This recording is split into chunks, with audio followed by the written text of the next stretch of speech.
Siwmai dau. Treni fod ti ddim yn y dosbarth ddoe.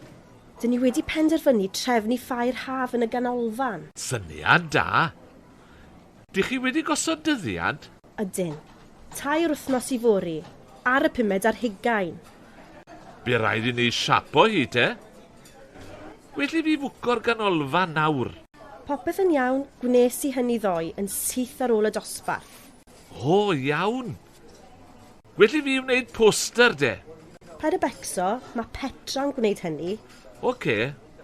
Gwna i rhywbeth i'w roi ar Facebook de? Sdim eisiau ti, mae Asiog yn mynd i wneud hynny heddiw. Iawn. Beth am i fi gysylltu ar Radio Cymru te? Na, mae Alice am wneud hynny. O, dyna ni. Sdim byd ar ôl i fi wneud te. O oes dau, penderfynon ni taw ti fydd yn cael torri'r rhiban i agor y ffair.